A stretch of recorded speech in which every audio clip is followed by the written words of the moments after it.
Time to look at CORS. So CORS allows a web page to access restricted resources from a server on a domain different than the domain that serves the web page.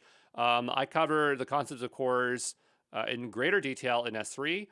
So if you do not know what CORS is, and you have not done the S3 section, look for the CORS video as I explain that one, like a lot of the knowledge behind CORS.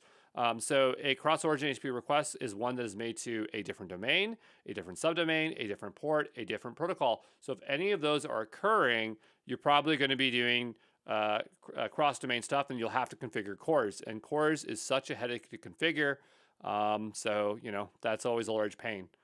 But anyway, let's do some comparisons here because obviously REST API, HTTP API can both configure it. I just want to talk about the differences here. So for CORS setup, for the REST API, it's a manual setup. It has granular controls. There are no default CORS, so you have to set something. It integrates with Lambda, HTTP, and mock.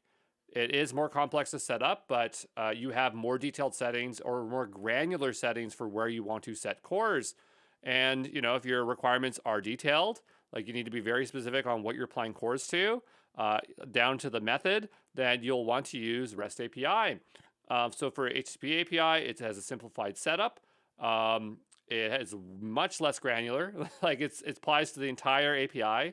It has an easy console setup, so I wouldn't say that you can't use the console for the REST API, but for HTTP API, it is dead simple. It integrates with Lambda, HTTP proxy, so it's very similar things there as well. It's easier and faster to set up. It's adequate for most needs. But yeah, it's simple, but hopefully that is clear, okay?